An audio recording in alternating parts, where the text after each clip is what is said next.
हरिद्वार की मुख्य क्रीड़ा अधिकारी शैबाली गुरंग ने बताया कि 5 नवंबर से अंडर 17 बालक वर्ग का राज्य स्तरीय हॉकी टूर्नामेंट आरंभ होने जा रहा है। इस प्रतियोगिता में कुल 14 टीमें भाग लेंगी, जिसमें प्रदेश के 13 जिलों की टीमें और एक टीम स्पोर्ट्स कॉलेज की होगी। उन्होंने बताया कि सभी टीमों के रहने और भोजन की व्यवस्था स्टेडियम परिसर में ही की गई है। 4 नवंबर की शाम तक सभी टीमें हरिद्वार पहुंच जाएंगी। शैबाली गुरंग ने कहा कि खिलाड़ियों में जबरदस्त उत्साह देखने को मिल रहा है, खासकर इसलिए क्योंकि उन्हें वंदना कटारिया स्टेडियम के एस्ट्रो टर्फ मैदान पर खेलने का अवसर मिल रहा है। ये मैदान राज्य के बेहतरीन खेल परिसरों में से एक है, जिससे खिलाड़ियों का मनोबल और जोश दोनों बढ़ जाते हैं। उन्होंने बताया कि खिलाड़ियों को बेहतर प्रदर्शन के लिए निरंतर प्रशिक्षण दिया जा रहा है। मुख्य क्रीड़ा अधिकारी ने यह भी बताया कि हरिद्वार में राज्य स्तरीय गर्ल्स हॉस्टल भी संचालित है, जिसमें 25 चयनित बालिकाएं विभिन्न खेलों हॉकी, फुटबॉल, बास्केटबॉल आदि में नियमित प्रशिक्षण प्राप्त कर रही हैं।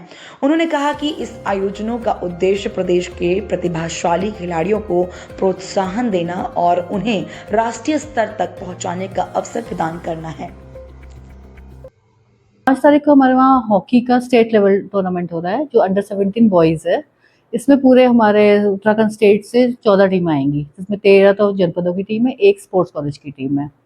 तो उन सभी के रहने की, खाने की व्यवस्था यहीं है और सारे मैचेस हमारे 5 से लेके 8 तारीख तक होंगे। बच्चों के बीच में कितना उत्साह देखने को मिल रहा है? हाँ, बच्चों के बीच में बहुत उत्साह है। जो पहाड़ की टीम है वो सब यहाँ पर आएंगी। जो हमारे पास एस्ट्रो टर्फ है, तो उसमें सभी लोग खेलने के लिए उत्साहित रहते हैं। टीमों के बीच ही मैच होना है। उत्तराखंड के सारे डिस्ट्रिक्ट्स हैं, तो सारे डिस्ट्रिक्ट की टीम आएंगी, उनके साथ में आपस में मैचेस होंगे।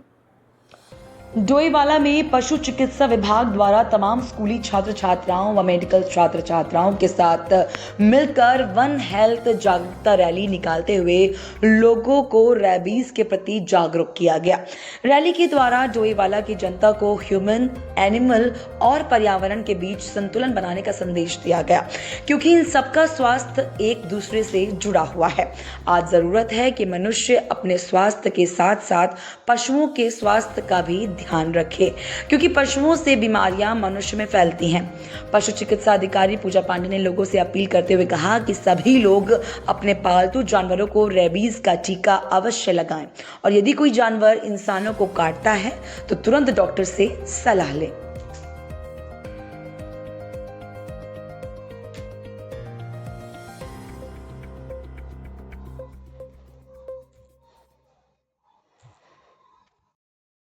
हेल्थ प्रोग्राम के अंडर रेबीज अवेयरनेस रैली यहाँ पर निकाली गई है, जिसमें हिमालयन हॉस्पिटल से डॉक्टर्स हैं, एमबीबीएस स्टूडेंट्स हैं और स्कूल के छात्र छात्राएं हैं।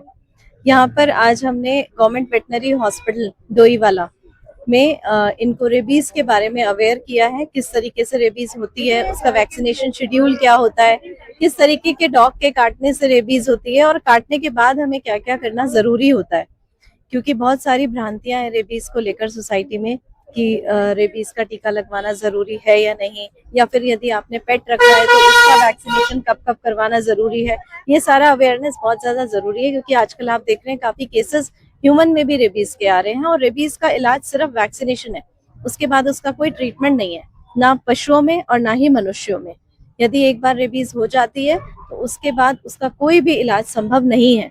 तो इसीलिए मेरा सबसे यही अनुरोध है और ये मैसेज भी है कि सभी लोग अपने पशुओं का रेबीज का टीकाकरण जरूर करवाएं और यदि कोई पशु काटता है तो 24 घंटे के अंदर अपने स्वास्थ्य केंद्र पर जाकर, मनुष्यों की बात कर रही हूँ, अपने स्वास्थ्य केंद्र पर जाकर रेबीज का पूरा शेड्यूल वैक्सीनेशन जरूर करवाएं।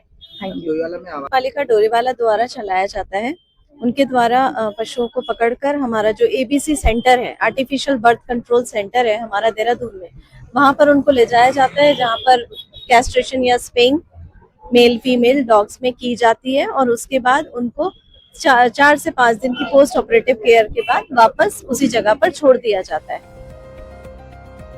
उत्तराखंड में युवाओं को रोजगार से जोड़ने की दिशा में राज्य सरकार ने MIU पर हस्ताक्षर किया है। प्रदेश के सेवा योजन एवं कौशल विकास मंत्री सौरभ बहुगुणा ने विधानसभा स्थित कार्यालय कक्ष में TVS मोटर्स के साथ MOU किया। इस MOU के तहत देहरादून, अल्मोड़ा और श्रीनगर की ITI को सेंटर ऑफ एक्सीलेंस के रूप में विकसित किया जाएगा, जहां युवाओं को अत्याधुनिक तकनीक से प्रशिक्षण प्रदान किया जाएगा। मंत्री सौरभ बहुगुणा ने कहा कि ये पहल युवाओं की रोजगार और उनकी सैलरी में वृद्धि के लिए मील का पत्थर साबित होगी। उन्होंने बताया कि अब तक राज्य में Tata technology, Festo, Ashok Leyland, Tata Motors और फिलिप्स जैसी कंपनियों के सहयोग से 21 सेंटर ऑफ एक्सीलेंस शुरू किए जा चुके हैं, जिनके उत्कृष्ट परिणाम मिले हैं। मंत्री ने बताया कि काशीपुर और हरिद्वार के सेंटरों में 92% रोजगार दर दर्ज की गई है और TVS मोटर्स ने अगले 6 माह में 200 युवाओं को रोजगार देने का आश्वासन दिया है। उन्होंने कहा कि राष्ट्रपति महोदय द्वारा युवाओं को रोजगार और महिला सशक्तिकरण पर दिए गए संदेश के साथ आज का ये MOU प्रदेश में नई संभावनाओं के द्वार खोलेगा। सबसे पहले तो देखिए, मैं TVS मोटर्स के जो मालिक हैं सुदर्शन मीनू जी, उनको बहुत बहुत धन्यवाद करूंगा कि मैंने उनसे 2 महीने पहले एक चर्चा करी थी कि मैं चाहता हूं कि आप उत्तराखंड में हमारे युवाओं को रोजगार से जोड़ने के लिए, आज की टेक्नोलॉजी में काम करने के लिए, नई मशीनों पे ट्रेनिंग लेने के लिए आप उत्तराखंड के साथ एक MOU साइन करें। क्योंकि हमने पिछले 2-2.5 साल में सरकार में हमने लगभग 21 सेंटर ऑफ एक्सीलेंस की शुरुआत करी है, जिसमें से 13 हमने टाटा टेक्नोलॉजी को दिए हैं, हमने कुछ फेस्टो को दिए हैं, अशोक लेलैंड को दिए हैं, हमारे टाटा मोटर्स को दिए हैं, हमने फिलिप्स को, स्नाइडर को, हम 21 सेंटर्स को भी दे चुके हैं। और आज जो 3 सेंटर हम TVS मोटर्स के साथ शुरू करने जा रहे हैं सेंटर ऑफ एक्सीलेंस में, जिसमें हमारे देहरादून में निरंजनपुर ITI, अल्मोड़ा की ITI और हमारी श्रीनगर की ITI, इन 3 ITIs को हम सेंटर ऑफ एक्सीलेंस के रूप में शुरू करेंगे, जिससे कि हमारे वहाँ के जो बच्चे हैं अच्छी कंपनियों के साथ काम करने का उनको मौका मिलेगा, अच्छी मशीनों पे ट्रेनिंग करने का मौका मिलेगा और उनका भविष्य सुरक्षित रहेगा।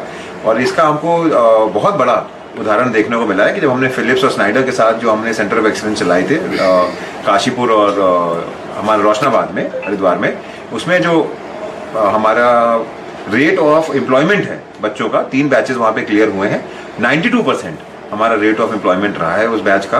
और जो उनकी एवरेज सैलरी थी वो 24,000 रुपये की सैलरी पे वो आए हैं, जबकि हमारा ITI का बच्चा जो सिडकुल में जाता था वो 10 से 12,000 की सैलरी पे जाता था। तो सैलरी भी डबल हुई है, अच्छी कंपनियों के साथ काम करने का मौका मिला है। उसी के साथ साथ TVS की एक क्रेडिट लाइन भी है भारत में, जिसमें वो साल के 30 से 35,000 बच्चों को एम्प्लॉयमेंट देते हैं।